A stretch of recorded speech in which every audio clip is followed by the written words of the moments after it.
ಇಳಕಲ್ ನಗರದ ನೇಕಾರ ಸಹಕಾರ ಸಂಘಗಳು ಮತ್ತು ಸಮಸ್ತ ನೇಕಾರ ಬಾಂಧವರಿಂದ 10ನೇ ರಾಷ್ಟ್ರೀಯ ಕೈಮಗ್ಗ ದಿನಾಚರಣೆ ಹಾಗೂ ಸತ್ಕಾರ ಸಮಾರಂಭ ಮತ್ತು ನೇಕಾರರ ಅಧಿಕೃತ ಕಾರ್ಡ್ ವಿತರಣಾ ಕಾರ್ಯಕ್ರಮದ ಉದ್ಘಾಟನೆಯನ್ನು ಕರ್ನಾಟಕ ವೀರಶೈವ ಲಿಂಗಾಯತ ಅಭಿವೃದ್ಧಿ ನಿಗಮದ ಅಧ್ಯಕ್ಷರು ಹಾಗೂ ಹುನಗುಂದ ಮತಕ್ಷೇತ್ರದ ಜನಪ್ರಿಯ ಶಾಸಕರಾದ ಡಾ. ವಿಜಯಾನಂದ ಎಸ್ ಕಾಶಪ್ಪನವರ ಅಧ್ಯಕ್ಷತೆ ವಹಿಸಿ ಕಾರ್ಯಕ್ರಮವನ್ನು ಉದ್ಘಾಟಿಸಿ ನೇಕಾರರ ಕಾರ್ಡುಗಳನ್ನು ವಿತರಿಸಿ ಮಾತನಾಡಿದರು. ಮುಖ್ಯ ಅತಿಥಿಗಳಾಗಿ ಶ್ರೀ ವೆಂಕಟೇಶ ಸಾಕ, ಶ್ರೀ ಅಬ್ದುಲ್ ರಜಾಕ್ ತಟಗಾರ್, ಶ್ರೀ ಶರಣಪ್ಪ ಆಮದಿಹಾಳ, ಶ್ರೀ ರಾಘವೇಂದ್ರ ಚಿಂಚಮಿ, ಶ್ರೀಮತಿ ತೇಜಮ್ಮ ವದ್ದಿ, ಶ್ರೀಮತಿ ಖುರ್ಷಿದ್ ಗದ್ವಾಲ್, ಶ್ರೀ ಅಮೃತ ಬಿಜ್ಜಲ, ಶ್ರೀ ಮಂಜುನಾಥ ಸಪ್ಪರದ, ಶ್ರೀ ವೆಂಕಟೇಶ ಸಿಂಗಶೆಟ್ಟಿ, ಶ್ರೀನಿವಾಸ ಗುರಂ, ಶ್ರೀ ನಾರಾಯಣ ಪೂಜಾರಿ, ಶ್ರೀ ರಾಮನಗೌಡ ಅಗಸಿಮುಂದಿನ, ಶ್ರೀ ಮೆಹಬೂಬಾ ಗದ್ವಾಲ್ ಸೇರಿದಂತೆ ಹಲವು ಮುಖಂಡರು, ನೇಕಾರ ಬಂಧುಗಳು ಉಪಸ್ಥಿತರಿದ್ದರು. ಇವತ್ತು ಅದರ ಜೊತೆಗೆ ನಮ್ಮ ನೇಕಾರರ ಬಂಧುಗಳ ಒಂದು ವಿದ್ಯುತ್ ಏನು ಮಕ್ಕಳ ಕಾರ್ಡ್ಗಳ ವಿತರಣೆ. ಯಾಕಂದ್ರೆ ಬಹುದಿನದ ಬೇಡಿಕೆ ನನಗೆಲ್ಲ ಗೊತ್ತಿದೆ. ಈ ನೇಕಾರ ಕಾರ್ಡ್ಗಾಗಿ ಬಹಳಷ್ಟು ಜನ ನಮ್ಮ ನೇಕಾರರು ಅನೇಕ ಸಂದರ್ಭದಲ್ಲಿ ನನ್ನ ಬಳಿಗೆ ಬಂದು, ಇಲ್ಲ ನಮ್ಮ ನೇಕಾರ ಕಾರ್ಡ್ ಇಲ್ಲ, ನೇಕಾರ ಕಾರ್ಡ್ ನಮಗೆ ಬಂದಿಲ್ಲ, ನಮಗೆ ನೇಕಾರ ಕಾರ್ಡಿನ ಅವಶ್ಯಕತೆ ಇದೆ. ಯಾಕಂದ್ರೆ ಒಬ್ಬ ನೇಕಾರನಾಗಿ ಗುರುತಿಸ್ಕೊಳ್ಬೇಕಾದ್ರೆ ಇವತ್ತು ಸರ್ಕಾರ ಕೊಡು ಮಾಡಿರುವಂತ ಈ ನೇಕಾರ ಕಾರ್ಡೇ ಇವತ್ತು ಒಂದು ಮಾದರಿಯಾದಂಥ ಕಾರ್ಡು ಇವತ್ತು ನೇಕಾರರನ್ನ ಗುರುತಿಸುವಂತ ಕೆಲಸ ಮಾಡೋದಕ್ಕೆ ಆ ಒಂದು ನಿಟ್ಟಿನಲ್ಲಿ ಸುಮಾರು 4,575 ಕಾರ್ಡ್, 4,575 ಕಾರ್ಡ್ಗಳನ್ನು ಇವತ್ತು ಒಟ್ಟಾರೆ ವಿತರಣೆಯನ್ನು ಮಾಡುವಂತ ಈ ಒಂದು ಕೈಮಗ್ಗ ನೇಕಾರ ದಿನಾಚರಣೆ ಅಂಗವಾಗಿ ಆ ನೇಕಾರಿಗೆ ಕೊಡಮಾಡಿದ್ರೆ ನಿಜವಾಗಲೂ ನೇಕಾರ ಇವತ್ತು ಸಂತೋಷ ಪಡ್ತಾರ ಅನ್ನೋ ಉದ್ದೇಶದಿಂದ ಇವತ್ತು ಈ ಕಾರ್ಯಕ್ರಮವನ್ನ ಇವತ್ತು ನಮ್ಮ ಇಲಾಖೆಯವರು ಮತ್ತು ನೇಕಾರ ಸಂಘಟನೆ ವತಿಯಿಂದ ಈ ಕಾರ್ಯಕ್ರಮವನ್ನು ಇವತ್ತು ನಾವು ಹಮ್ಮಿಕೊಂಡಿದ್ದೇವೆ. ಬಹುತೇಕ ನನಗೆ ಗೊತ್ತಿದೆ ಇವತ್ತು ಯಾವ ರೀತಿ ನಾವು ಆಧಾರ್ ಕಾರ್ಡ್ ಅನ್ನು ಬಳಕೆ ಮಾಡ್ತೀವಿ, ಒಂದು ಮತದಾರ ಚೀಟಿಯನ್ನು ಬಳಕೆ ಮಾಡ್ತೀವಿ, ಮತದಾರ ಕಾರ್ಡ್. ಇವತ್ತು ಅದೇ ರೀತಿಯಲ್ಲಿ ಒಬ್ಬ ನೇಕಾರ ಅನಿಸ್ಕೊಳ್ಳೋದಕ್ಕೆ ಇವತ್ತು ಅಗತ್ಯ ಆಗಿರುವಂತ ಸ್ವತಃ ಸರ್ಕಾರವೇ ಕೊಡಮಾಡಿರುವಂತ ಈ ಒಂದು ನೇಕಾರ ಕಾರ್ಡ್ ಅನ್ನೋ ಮಾತನ್ನು ನಾನು ಬಹಳ ಹೆಮ್ಮೆಯಿಂದ ಇವತ್ತು ತಮಗೆ ಹೇಳಕ್ಕೆ ಇಚ್ಛೆ ಪಡ್ತೀನಿ. ಯಾಕಂದ್ರೆ ಇವತ್ತು ಇದು ಒಂದು ಪಾಸ್ಪೋರ್ಟ್ ಇದ್ದಂಗೆ ನಿಮಗೆ ಏನ್ ಬಿಡ್ರಿ ನೇಕಾರ ಕಾರ್ಡ್ ಇಂದ ನೀವೆಲ್ಲ ಸೌಲಭ್ಯಗಳನ್ನ, ಸರ್ಕಾರದ ಸವಲತ್ತುಗಳನ್ನ ಇವತ್ತು ಸರಳವಾಗಿ ಪಡೆಯೋದಕ್ಕೆ ಇವತ್ತು ನೇಕಾರ ಸಮ್ಮಾನ ಯೋಜನೆ ಇದೆ. ತಮಗೆಲ್ಲ ಗೊತ್ತಿದೆ. ಈ ಸಮ್ಮಾನ ಯೋಜನೆಯನ್ನು ಪಡಿಬೇಕಾದ್ರೆ ಕಡ್ಡಾಯವಾಗಿ ನಿಮಗೆ ನೇಕಾರ ಕಾರ್ಡಿನ ಅವಶ್ಯಕತೆ. ಯಾಕಂದ್ರೆ ಒಬ್ಬ ನೇಕಾರ ಅಂತ ಗುರುತಿಸ್ಕೊಳ್ಬೇಕು. ಆ ಒಂದು ವಿಚಾರದಲ್ಲಿ ಇವತ್ತು ನೇಕಾರ ಸಮ್ಮಾನ ಯೋಜನೆ ಕೂಡ ಇವತ್ತು ಏನು ಹಿಂದಿನ ಸರ್ಕಾರ ಕೇವಲ 2,000 ರೂಪಾಯಿಗಳನ್ನ ಕೊಡ್ತಾ ಇತ್ತು, 2,000 ರೂಪಾಯಿಗಳನ್ನ ಕೊಡ್ತಾ ಇತ್ತು. ಇವತ್ತು ಪ್ರತಿ ವರ್ಷ ಒಬ್ಬ ನೇಕಾರನಿಗೆ 5,000 ರೂಪಾಯಿಗಳನ್ನ ಕೊಡು ಮಾಡುವಂತ ಕೆಲಸ ಇವತ್ತು ನಮ್ಮ ಸರ್ಕಾರ ಮಾಡಿದೆ. ಯಾಕಂದ್ರೆ ಒಂದು ಕಡೆ ನಾವು ಹೇಳ್ತೀವಿ, ಏನು ಈ ದೇಹದಲ್ಲಿ 2 ಕಣ್ಣು ಮುಖ್ಯ, ದೇಹದಲ್ಲಿ 2 ಕಣ್ಣು ಮುಖ್ಯ. ಒಂದು ಕಣ್ಣ ರೈತ ಆದ್ರೆ ಇನ್ನೊಂದು ಕಣ್ಣ ನೇಕಾರ ಅನ್ನೋದನ್ನ ಇವತ್ತು ನಾವು ಅರ್ಥ ಮಾಡ್ಕೊಂಡಿದ್ದೀವಿ. ಈ ಮೈಯನ್ನ ಇವತ್ತು ಮುಚ್ಚುವಂತ ಕೆಲಸ ಯಾರಾದ್ರೂ ಮಾಡಿದ್ರೆ ಅದು ನೇಕಾರರು ಅನ್ನೋ ಮಾತನ್ನ ಇವತ್ತು ನಾವು ಹೇಳಬೇಕಾಗುತ್ತೆ. ಯಾಕಂದ್ರೆ 12ನೇ ಶತಮಾನದಲ್ಲಿ ಏನು ಅಣ್ಣ ಬಸವಣ್ಣನವರ ಕಾಲದಿಂದ ದೇವರ ದಾಸಿಮಯ್ಯನವರು ಇವತ್ತು ಈ ಒಂದು ಕೈಮಗ್ಗದ ಮೂಲಕ ಇವತ್ತು ಸ್ವತಃ ಆ ಪರಮಾತ್ಮ ಶಿವ ಅಂತ ನಾವೇನು ಹೇಳ್ತೀವಿ, ಅವರಿಗೆ ಉಡುಪನ್ನು ಕೊಟ್ಟು ಅವರ ಮಾನ ಮುಚ್ಚಿದಂತ ಕೀರ್ತಿ ಯಾರಾದ್ರೂ ಇದ್ರೆ ಅದು ನೇಕಾರನಿಗಿದೆ, ದೇವರ ದಾಸಿಮಯ್ಯನವರಿಗಿದೆ ಅನ್ನೋ ಮಾತನ್ನು ನಾವು ಇವತ್ತು ಒಪ್ಪಿಕೊಳ್ಳಬೇಕು. ಆ ನಿಟ್ಟಿನಲ್ಲಿ ಒಬ್ಬ ನೇಕಾರನಾಗಿ ಎಲ್ಲರ ಮಾನವನ್ನು ಮುಚ್ಚುವಂತ ಉಡುಪನ್ನ ಕೊಡುವಂತ ನೇಕಾರರ ಬದುಕು ಹಸನ ಆಗಬೇಕು.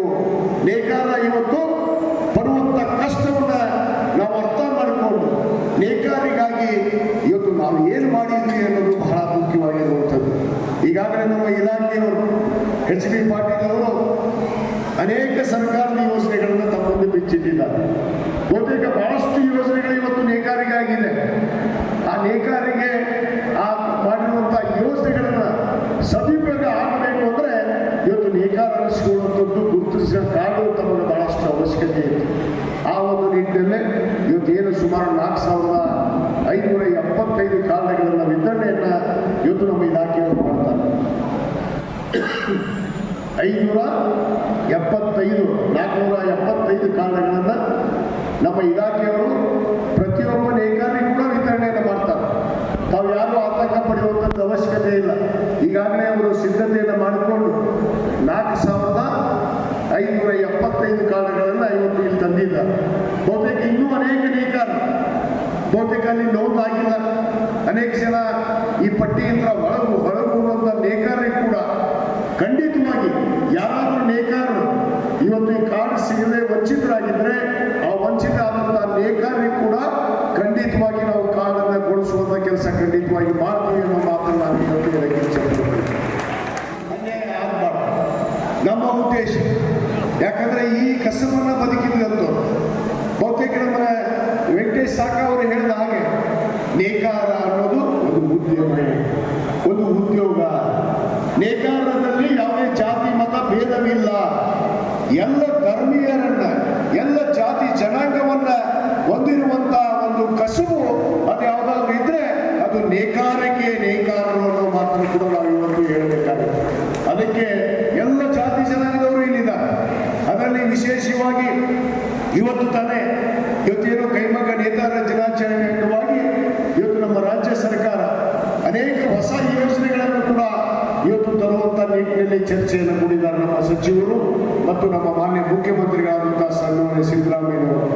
ಈಗಾಗಲೇ ನಮ್ಮ ಎಚ್ ಬಿ ಪಾಟೀಲ್ ಅವರು ಹೇಳಿದ ಹಾಗೆ ಇವತ್ತೇನು 2019ರಲ್ಲಿ ಆದಂತಹ ಒಂದು ಏನು ಜವಳಿ ನೀತಿ, ಬಹುತೇಕ ಆ ಜವಳಿ ನೀತಿಯನ್ನು ಕೂಡ ಬರೋ ನವೆಂಬರ್ನಲ್ಲಿ ಆ ಬದಲಾವಣೆಯನ್ನು ತರೋದ್ರ ಮುಖಾಂತರ ಇವತ್ತು ಈ ಹೆಚ್ಚಿನ ಅನುಕೂಲಗಳನ್ನು ನಮ್ಮ ನೇಕಾರ ಬಂಧುಗಳಿಗೆ ಅದರಲ್ಲಿ ಒದಗಿಸೋದಕ್ಕೂ ಕೂಡ ನಮ್ಮ ಸರ್ಕಾರ ಇವತ್ತು ಮುಂದಾಗಿದೆ ಅನ್ನೋ ಮಾತನ್ನು ಕೂಡ ನಾನು ಈ ಸಂದರ್ಭದಲ್ಲಿ ಹೇಳಕ್ಕೆ ಇಚ್ಛೆ ಪಡ್ತೇನೆ. ನಮ್ಮ ಜಗದೀಶ್ ಕೋಟಾ ಅವರು ಮತ್ತು ನಮ್ಮ ಗದ್ದವಾಲ್ ಅವರು ಈಗಾಗಲೇ ಅನೇಕ ನೇಕಾರ ಸಮಸ್ಯೆಗಳನ್ನು ಕುರಿತು ಇವತ್ತು ಮನವಿ ಕೂಡ ಕೊಟ್ಟಿದ್ದಾರೆ. ಬಹುತೇಕ ಅದರಲ್ಲಿ ನ್ಯಾಯಯುತವಾದ ಬೇಡಿಕೆಗಳು ಇವತ್ತು ನೇಕಾರದಾಗಿದೆ. ಯಾಕಂದ್ರೆ ನೇಕಾರ ಪರಿಸ್ಥಿತಿಯನ್ನು ನಾವು ಅವಲೋಕಿಸಿದ್ರೆ ಇವತ್ತು ತಮಗೊಂದು ಕಾಲ ಇತ್ತು. ಇದೇ 2022ರಲ್ಲಿ ನಾವು ಎಲ್ಲ ನೇಕಾರ ಬಂಧುಗಳ ಪರವಾಗಿ ಇವತ್ತು ಕೇಂದ್ರ ಸರ್ಕಾರದ ವಿರುದ್ಧ ನಾವು ಹೋರಾಟವನ್ನು ಪ್ರಾರಂಭ ಮಾಡಿದ್ವಿ. ಯಾಕಂದ್ರೆ ನೇಕಾರರ ಕಚ್ಚಾ ಮಾಲು ಇವತ್ತೇನು ರೇಷ್ಮೆ ಇರ್ಬೋದು, ಚಮಕಾಯಿ ಇರ್ಬೋದು, ನೂಲು ಇರ್ಬೋದು, ಇವತ್ತು ಅದರ ದರ ಗಗನಕ್ಕೆ ಏರಿದೆ. ಮತ್ತು ಅದರ ಮೇಲೆ ಇರುವಂತ GST ಏನು ಇವತ್ತು ಕೇಂದ್ರ ಸರ್ಕಾರ ಹೊರೆಯನ್ನು ಹಾಕಿರುವಂತ GST ಕೂಡ ಇವತ್ತು ಬಹಳಷ್ಟು ಹೊರೆಯಾಗಿದೆ. ಇವತ್ತೇನು ಕಚ್ಚಾ ಮಾಲ ಮೇಲೆ 12% GST ಇವತ್ತು ಏರಿದೆ. ಇವತ್ತು ಪಕ್ಕಾ ಮಾಲ ಮೇಲೆ 5% GST ಏರಿದೆ. ಯಾಕಂದ್ರೆ ಒಂದು ಕಡೆ ರೈತನಿಗೆ ಒಂದು ನ್ಯಾಯ, ನೇಕಾರರಿಗೆ ಒಂದು ನ್ಯಾಯ. ಅದಕ್ಕೆ ಒಂದು ಕಣ್ಣಿಗೆ ಬೆಣ್ಣೆ, ಒಂದು ಕಣ್ಣಿಗೆ ಸುಣ್ಣವನ್ನು ಹಾಕುವಂತ ಕೆಲಸ ಇವತ್ತು ಆಗೋದಕ್ಕೆ ನಮ್ಮ ಸರ್ಕಾರ ಬಿಡೋದಿಲ್ಲ ಅನ್ನೋ ಮಾತನ್ನು ಕೂಡ ಇವತ್ತು ಬಹಳ ಸ್ಪಷ್ಟವಾಗಿ ನಾನು ಹೇಳಕ್ಕೆ ಇಚ್ಛೆಪಡ್ತೀನಿ. ಇವತ್ತೇನು GST ಹೊರೆ ಇವತ್ತು ನೇಕಾರರಿಗಿದೆ, ಅದನ್ನ ಖಂಡಿತವಾಗಿ ನಾವು ವಿರೋಧಿಸುತ್ತೇವೆ. ಅದನ್ನು ನಮ್ಮ ರಾಜ್ಯ ಸರ್ಕಾರದಿಂದ ಬರುವಂತಹ ದಿನಗಳಲ್ಲಿ ಏನು ಜವಳಿ ನೀತಿಯನ್ನು ತರ್ತಾ ಇದ್ದಾರೆ ಅದರಲ್ಲಿ ಅನೇಕ ಬದಲಾವಣೆಗಳ ಜೊತೆಗೆ ಇವತ್ತು ನೇಕಾರಿಗೆ ಆಗಿರುವಂತಹ ಎಲ್ಲ ಹೊರೆಗಳನ್ನು ಕಡಿಮೆ ಮಾಡುವಂತ ಕೆಲಸ ಇವತ್ತು ನಮ್ಮ ಸರ್ಕಾರ ಮಾಡುತ್ತೆ ಒಂದು ಭರವಸೆಯನ್ನು ಕೂಡ ನಾನು ಈ ಸಂದರ್ಭದಲ್ಲಿ ಹೇಳಕ್ಕೆ ಇಚ್ಛೆ ಪಡ್ತೇನೆ.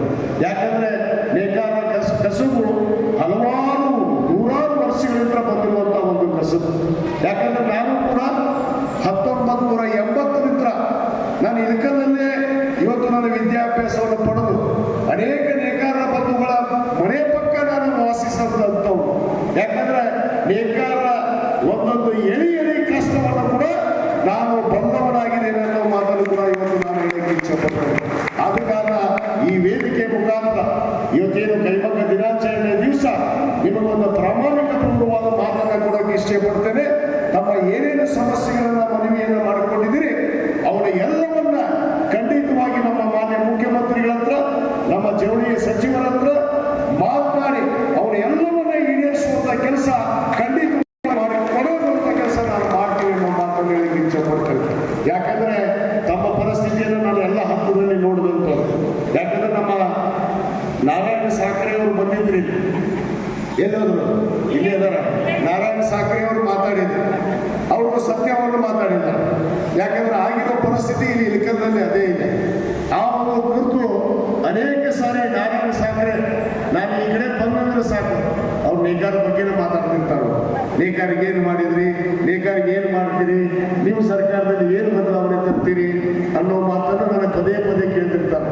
ಅದಕ್ಕೆ ನಾನು ಕೆಲವಷ್ಟು ವಿಚಾರದಲ್ಲಿ ಈಗಾಗಲೇ ನಾವು ಮಾತು ಕೊಟ್ಟಂತೆ ನಮ್ಮ ಮುಖ್ಯಮಂತ್ರಿಗಳು ವೆಂಕಟೇಶ್ ಸಾಕ ಅವರು ಇದೇ ಬಾಗಲಕೋಟೆಯಲ್ಲಿ ಮುಖ್ಯಮಂತ್ರಿಗಳ ಭೇಟಿಯಾದಾಗ ಅವ್ರು ಹೇಳಿದರು, ಈ ಸಾರಿ ನಮ್ಮ ಸರ್ಕಾರ ಅಧಿಕಾರಕ್ಕೆ ಬಂದ್ರೆ ನೇಕಾರರ ವಿದ್ಯುತ್ ಮಗಕ್ಕೆ 10 HP ಕರೆಂಟ್ ಅನ್ನು ಉಚಿತವಾಗಿ ಕೊಡ್ತೀನಿ ಅಂತ ಹೇಳಿದ್ರು. ಇವತ್ತು ಉಚಿತವಾಗಿ ನಾವು 10 HP ಕರೆಂಟ್ ಅನ್ನು ಕೊಟ್ಟಿದ್ದೀವಿ. ಹಿಂದೆ ಇದೇ ನಮ್ಮ ಸಿದ್ದರಾಮಯ್ಯನವರು ಏನು ಆರ್ಥಿಕ ಸಚಿವರಾಗಿದ್ದಾಗ ಇವತ್ತು ನೇಕಾರ ಬಂಧುಗಳಿಗೆ ₹1.25 ಸಬ್ಸಿಡಿ ದರದಲ್ಲಿ ವಿದ್ಯುತ್ ಅನ್ನು ಒದಗಿಸುವಂತ ಕೆಲಸ ಇವತ್ತು 2012ರಿಂದ ಇವತ್ತುವರೆಗೆ ಕೂಡ ಮುಂದುವರಿಯುವಂತ ಕೆಲಸ ಇವತ್ತು ನಮ್ಮ ಸರ್ಕಾರ ಮಾಡಿದೆ. ಈಗಾಗಲೇ ಅನೇಕ ಹೊಸ ನೀತಿಯ ಮೂಲಕ ತಮಗೆ ಅನೇಕ ಬದಲಾವಣೆಗಳನ್ನು ತರುವಂತ ನಿಟ್ಟಿನಲ್ಲಿ ಕೂಡ ಇವತ್ತು ನಮ್ಮ ಮಾನ್ಯ ಮುಖ್ಯಮಂತ್ರಿಗಳು ಮುಂದಾಗಿದ್ದಾರೆ. ಖಂಡಿತವಾಗಿ ತಮ್ಮ ಎಲ್ಲ ಬೇಡಿಕೆಗಳನ್ನು ಈಡೇರಿಸುವುದಷ್ಟೇ ಅಲ್ಲ, ಒಂದು ಕಸುಬು ನೇಕಾರಿಕೆಯ ಉಳಿಬೇಕು, ನೇಕಾರಿಕೆ ಶಾಶ್ವತವಾಗಿ ನಮ್ಮ ಇಳಕಲ್ ತಾಲೂಕು, ಇಳಕಲ್ ನಗರ ಇಡೀ ರಾಷ್ಟ್ರ ಅಂತಾರಾಷ್ಟ್ರ ಮಟ್ಟದಲ್ಲಿ ಖ್ಯಾತಿಯನ್ನು ಪಡೆದಿದ್ದು ಮೊದಲು ಇಳಕಲ್ ಸೀರೆಗೆ ಅನ್ನೋ ಮಾತನ್ನು ಕೂಡ ನಾವು ಇವತ್ತು ಹೇಳಬೇಕಾಗುತ್ತೆ. ಅದಕ್ಕೆ ಆ ಇಳಕಲ್ ಸೀರೆಯ ಕಸಬನ್ನು ಉಳಿಸುವಂತ ಕೆಲಸದಲ್ಲಿ ನಾನು ಪ್ರಾಮಾಣಿಕದಿಂದ ನಿಮ್ಮ ಜೊತೆಗಿದ್ದೀನಿ ಅನ್ನೋದನ್ನ ಯಾವತ್ತೂ ಕೂಡ ನಾನು ಇವತ್ತು ಈ ಪ್ರಮಾಣ ಪೂರ್ವಕವಾದ ಮಾತನ್ನು ನಾನು ವೇದಿಕೆ ಮುಖಾಂತರ ಕೂಡ ಇಚ್ಛೆ ಪಡ್ತೇನೆ. ಆದ ಕಾರಣ ಇವತ್ತು ನಮ್ಮ ಅನೇಕ ಹಿರಿಯರು ಹೇಳಿದ ಹಾಗೆ ನಾವು ಗುಣಮಟ್ಟದ ಸೀರೆಗಳನ್ನು ನೆಯ್ಯುವಂಥದ್ದು ಕೂಡ ನಮ್ಮ ಕರ್ತವ್ಯ ಆಗಿದೆ. ಆದ ಕಾರಣ ನಾನು ನೇಕಾರ ಬಂಧುಗಳಲ್ಲಿ ವಿನಂತಿ ಮಾಡ್ಕೊಳ್ಳೋದಿಷ್ಟೇ, ನಮ್ಮ ಗುಣಮಟ್ಟದ ಸೀರೆಗಳು ಆಗಬೇಕು. ಯಾಕಂದ್ರೆ ಇತ್ತೀಚೆಗೆ ಏನು ಬದಲಾವಣೆಯ ದಿನಗಳಲ್ಲಿ ನಮ್ಮ ಇಳಕಲ್ ಸೀರೆಯ ಗುಣಮಟ್ಟವನ್ನು ಕಳ್ಕೊಳ್ಳುವಂತ ನಿಟ್ಟಿನಲ್ಲಿ ಯಾವುದೇ ಆ ರೀತಿ ಕೆಲಸಗಳು ಆಗಬಾರ್ದು. ಅದಕ್ಕೆ ಕೆಲವಷ್ಟು ಜನ ನೇಕಾರರು ಪ್ರಾಮಾಣಿಕಯಿಂದ ನಿಷ್ಠೆಯಿಂದ ಈ ಕಸಬನ್ನು ಉಳಿಸಿ ಬೆಳೆಸುವಂತ ಕೆಲಸ ಮಾಡ್ತಾ ಇದ್ದಾರೆ. ಅದಕ್ಕೆ ತಮ್ಮೆಲ್ಲರ ಸಹಾಯ ಸಹಕಾರ ಇದೆ.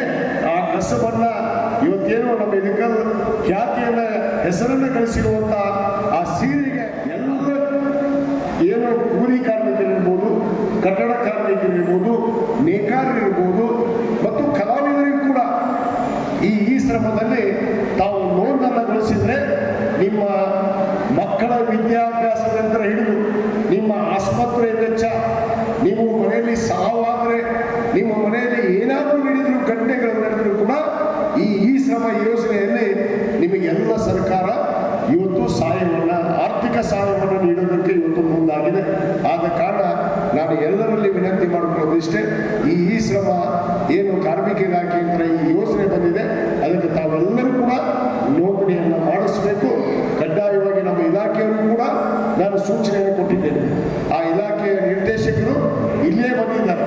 ಅದಕ್ಕೆ ನಮ್ಮ ದಾಖಲೆ ಸಮೇತ ಅವರ ಕಚೇರಿಗೆ ಹೋಗಿ ನೀವು ಕೊಟ್ಟರೆ ನೀವೆಲ್ಲರೂ ಕೂಡ ಈ ಒಂದು ಕಾರ್ಮಿಕ ಇಲಾಖೆಯಿಂದ ಈ ಶ್ರಮದ ಈ ಒಂದು ಯೋಜನೆಗಳನ್ನು ಕೂಡ ತಾವು ಪಡ್ಕೋಬಹುದು ಅನ್ನೋ ಮಾತನ್ನ ನಾನು ಈ ಸಂದರ್ಭದಲ್ಲಿ ಹೇಳ್ತಾ, ಇವತ್ತೇನು ನಮ್ಮ ಮಾನ್ಯ ಮುಖ್ಯಮಂತ್ರಿಗಳು ಸಿದ್ದರಾಮಯ್ಯನವರು ಈಗಾಗಲೇ ನಮ್ಮ ಇಳಕಲ್ ನಗರದಲ್ಲಿ ಇರುವಂತ ನೇಕಾರರಿಗೆ ಈ ಹಿಂದಿನ ಸರ್ಕಾರದಲ್ಲಿ ಸುಮಾರು 42 ಎಕರೆ ಭೂಮಿಯನ್ನು ನಾವು ತೆಗೆದುಕೊಂಡು ತಮಗೆ ವಸತಿಯನ್ನು ಕೂಡ ನಾವು ಕಲ್ಪಿಸಿಕೊಟ್ಟಿದ್ವಿ. ಅದು ಅಲ್ಲದೆ ಏನು ಹಿಂದಿನ ಅವಧಿಯಲ್ಲಿ ನೇಕಾರ ಬಂಧುಗಳು ಈ ನೇಕಾರ ಕಾಲನಿಯಲ್ಲಿ ಮತ್ತು ನಮ್ಮ ಕಂದಗಲ್ ರೋಡ್ ನೇಕಾರ ಕಾಲನಿ ಆಗಿರ್ಬೋದು, ನಮ್ಮ NH ಮೇಲಿರುವಂಥ ನೇಕಾರ ಕಾಲನಿಗಳಾಗಿರ್ಬೋದು, ಅಲ್ಲಿ ಕೆಲವಷ್ಟು ಸಾಲ ಏನು ಮನೆ ಕಟ್ಟೋದಕ್ಕೆ ನೇಕಾರ ಜವಳಿ ಇಲಾಖೆಯಿಂದ ಸಾಲವನ್ನು ಪಡೆದಂತ ಆ ಫಲಾನುಭವಿಗಳಿಗೆ ಕೂಡ ಇವತ್ತು ಸಾಲ ಮನ್ನಾ ಪತ್ರವನ್ನು ಕೂಡ ನಾವು ಕೊಟ್ಟಿದ್ವಿ. ಅಂದ್ರೆ ಸಂಪೂರ್ಣವಾಗಿ ಬಡ್ಡಿ ಮತ್ತು ಸಾಲವನ್ನು ಮನ್ನಾ ಮಾಡಿದ್ದು ಅದು ನಮ್ಮ ಸರ್ಕಾರ, ಅದು ಸಿದ್ದರಾಮಯ್ಯನವರ ಸರ್ಕಾರ ಅನ್ನೋ ಮಾತನ್ನು ನಾನು ಹೇಳಕ್ಕೆ ಇಚ್ಛೆಪಡ್ತೇನೆ. ಒಂದು ಮಾತನ್ನು ನಾನು ಇಲ್ಲಿ ಹೇಳಿದರೆ ತಪ್ಪಾಗಿಲ್ಲ. ಇವತ್ತು ಏನಾದರೂ ನೇಕಾರರಿಗೆ ಇವತ್ತು ನ್ಯಾಯವನ್ನು ಒದಗಿಸುವಂತ ಕೆಲಸ ಯಾವುದಾದ್ರೂ ಒಂದು ಸರ್ಕಾರ ಮಾಡಿದ್ರೆ ಅದು ನಮ್ಮ ಸರ್ಕಾರ, ಅದು ಸಿದ್ದರಾಮಯ್ಯನವರ ಸರ್ಕಾರ, ಅದು ಕಾಂಗ್ರೆಸ್ ಸರ್ಕಾರ ಅನ್ನೋ ಮಾತನ್ನು ನಾನು ಇವತ್ತು ಹೆಮ್ಮೆ ಹೇಳಬೇಕಾಗಿದೆ. ಯಾಕಂದ್ರೆ ನೀವು ಸ್ವಲ್ಪ ಇತಿಹಾಸದ ಪುಟಗಳನ್ನು ತೆಗೆದು ನೋಡ್ರಿ, ಯಾರು ಅಧಿಕಾರದಲ್ಲಿದ್ದಾಗ ಏನೇನು ಆಗಿದೆ ಅನ್ನೋದನ್ನ ತಾವು ತೆಗೆದು ನೋಡ್ಬೇಕು. ಯಾಕಂದ್ರೆ ನೇಕಾರರಿಗೋಸ್ಕರ ನೇಕಾರರ ಮೇಲೆ ಅನೇಕ ಅಪವಾದಗಳನ್ನು ಹೊರಿಸ್ತಾರೆ. ಆದ್ರೆ ಆ ಅಪವಾದಗಳನ್ನ ಯಾವ ಕೂಡ ನಾನು ನಂಬೋದಿಲ್ಲ. ಯಾಕಂದ್ರೆ ನೇಕಾರರು ಶ್ರಮಜೀವಿಗಳು. ಇವತ್ತು ಕಾಯಕವೇ ಕೈಲಾಸ ಎಂದು ಬದುಕಿದಂತ ಸಮುದಾಯ ಅದು ಯಾವ್ದಾದ್ರು ಇದ್ರೆ ಅದು ನಮ್ಮ ನೇಕಾರರ ಬಂಧುಗಳು ಅನ್ನೋ ಮಾತನ್ನು ಕೂಡ ನಾನು ಹೇಳ್ತೇನೆ. ಅದಕ್ಕೆ ಇವತ್ತು ಯಾವ್ಯಾವ ಸರ್ಕಾರದಲ್ಲಿ ಯಾವ್ಯಾವ ಕಾರ್ಯಗಳು ಇವತ್ತು ಆಗಿದೆ. ಈಗಾಗಲೇ ನಾವು ವಸತಿಯನ್ನ ಇವತ್ತು 42 ಎಕರೆದಲ್ಲಿ ಸುಮಾರು 70% ನಾನು ನೇಕಾರಿಗಾಗಿ ಇವತ್ತು ನಿವೇಶನವನ್ನು ಕೊಟ್ಟಿದ್ದೇನೆ. ಬರೋ ದಿನಗಳಲ್ಲಿ ಇನ್ನೂ ಅನೇಕ ಬಡ ನೇಕಾರರು ಇರುವಂತಹ ಇಳಕಲ್ನಲ್ಲಿ ಖಂಡಿತವಾಗಿ ಸುಮಾರು 80 ಎಕರೆ ಭೂಮಿಯಲ್ಲಿ ಇನ್ನೂ ಎಲ್ಲ ನೇಕಾರ ಬಂಧುಗಳಿಗೆ ಯಾರಿಗೆ ನಿವೇಶನ ಇಲ್ಲ ಅವರಿಗೆ ನಿವೇಶನ ಜೊತೆಗೆ ಮನೆಯನ್ನು ಕೂಡ ಕಟ್ಟಿಕೊಡುವಂತ ಕೆಲಸ ನಾವು ಮಾಡೇ ಮಾಡ್ತೀವಿ ಅನ್ನೋ ಭರವಸೆಯನ್ನು ನಾನು ಈ ಸಂದರ್ಭದಲ್ಲಿ ಹೇಳಕ್ಕೆ ಇಚ್ಛೆಪಡ್ತೇನೆ. ಈಗಾಗಲೇ ನೇಕಾರಕ್ಕ ಏನು ನಮ್ಮ 42 ಎಕರೆ ಭೂಮಿಯಲ್ಲಿ ಸುಮಾರು 700 ಮನೆಗಳನ್ನ ಕಟ್ಟಡಕ್ಕೆ ಈಗಾಗಲೇ ಮಂಜೂರಾತಿಯನ್ನು ಕೊಟ್ಟಿದ್ದೇವೆ. ಬರೋ ದಿನಗಳಲ್ಲಿ ಆ ನೇಕಾರ ಬಂಧುಗಳಿಗೆ ಯಾವ ರೀತಿ ಅವರಿಗೆ ಕೈಮಗ್ಗ ಹಾಕೋದಕ್ಕೆ ಅನುಕೂಲ ಆಗೋ ರೀತಿಯಲ್ಲಿ ಆ ಮನೆಗಳನ್ನ ನಿರ್ಮಾಣ ಮಾಡಿಕೊಡುವಂತ ಕೆಲಸ ಕೂಡ ನಾವು ಮಾಡ್ತೀವಿ ಅನ್ನೋ ಮಾತನ್ನ ಈ ಸಂದರ್ಭದಲ್ಲಿ ಹೇಳಿ, ಇವತ್ತೇನು 50,000 ನೇಕಾರ ಸಾಲ ಮನ್ನಾ ಮಾಡಿದ್ದು ನಮ್ಮ ಸರ್ಕಾರ.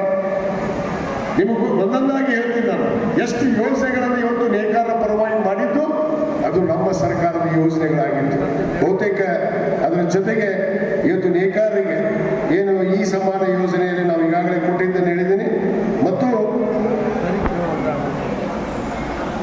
ಟೆಕ್ಸ್ಟೈಲ್ ಪಾರ್ಕ್, ಮುಖ್ಯವಾಗಿ ನಮ್ಮ ನೇಕಾರರು ನೇದಿರುವಂತಹ ಸೀರೆಗಳು ಇವತ್ತು ವ್ಯಾಪಾರ ಆಗಬೇಕು.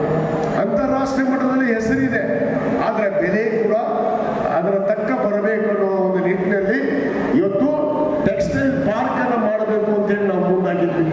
ಕಳೆದ ಬಾರಿ ನಾನು ಶಾಸಕರಿದ್ದಾಗ 25 ಎಕರೆ ಭೂಮಿಯನ್ನು ತೆಗೆದುಕೊಂಡು ನಾನು ಕೆಲಸವನ್ನು ಕೂಡ ಪ್ರಾರಂಭ ಮಾಡಿದೆ. 2018ರಲ್ಲಿ ನಾನು ಸೋತ ನಂತರ ಆ ಇದೇನು ಟೆಕ್ಸ್ಟೈಲ್ ಪಾರ್ಕು, ಜವಳಿ ಪಾರ್ಕು ಒಂದು ಕೂಡ ಕೆಲಸವನ್ನ ಮಾಡುವಂತ ಕೆಲಸ ಮಾಡಲಿಲ್ಲ.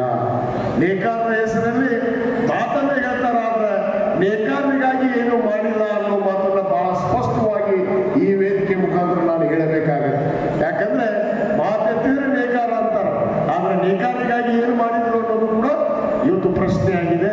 ಅದಕ್ಕೆ ಈಗಾಗಲೇ ನಾವು ನಮ್ಮ ಇಲಾಖೆ ವತಿಯಿಂದ ಸುಮಾರು ನಗರಸಭೆಯಲ್ಲಿ ವ್ಯಾಪ್ತಿಯಲ್ಲಿರುವಂತಹ 16 ಎಕರೆ ಭೂಮಿಯಲ್ಲಿ ನಾವು ಟೆಕ್ಸ್ಟೈಲ್ ಪಾರ್ಕ್ ಅನ್ನ ಬರೋ ದಿನಗಳಲ್ಲಿ ಈಗಾಗಲೇ ನಮ್ಮ ಇಲಾಖೆ ಅಧಿಕಾರಿಗಳು ಹೇಳಿದ ಹಾಗೆ ಕೆಲವೇ ದಿನಗಳಲ್ಲಿ ಆ ಟೆಕ್ಸ್ಟೈಲ್ ಜವಳಿ ಪಾರ್ಕ್ ಅನ್ನು ಕೂಡ ನಾವು ಪ್ರಾರಂಭ ಮಾಡಿ ಈ ಬಾರಿ ಉದ್ಘಾಟನೆಯನ್ನ ಮಾಡ್ತೀವಿ ಅನ್ನೋ ಮಾತನ್ನು ಕೂಡ ಈ ವೇದಿಕೆ ಮುಖಾಂತರ ಇವತ್ತು ಹೇಳ್ತಾ, ಇವತ್ತು ತಾವೆಲ್ಲ ನೇಕಾರ ಬಂಧುಗಳು ಏನು ಈ ಒಂದು ಕರೆಗೆ, ಈ ಒಂದು ಕೈಮಗ್ಗ ದಿನಾಚರಣೆಯಲ್ಲಿ ಭಾಗವಹಿಸಿ ಇವತ್ತೇನು ತಮ್ಮ ಹಕ್ಕನ್ನು ಪಡಿತಾ ಇದ್ದೀರಿ.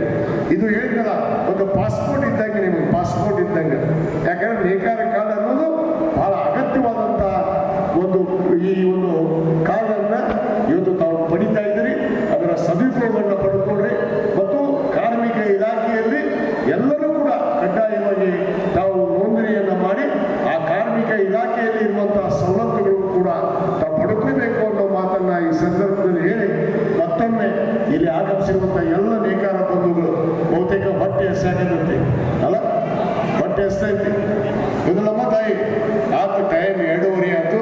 ಅದಕ್ಕೆ ಹೆಚ್ಚಿಗೆ ಸಮಯವನ್ನು ತಗೊಂಡೆ ಫಸ್ಟ್ ಕ್ಲಾಸ್ ಊಟ ಮಾಡಿಸ್ಯಾರ ನಮ್ಮ ಯುವಕರು.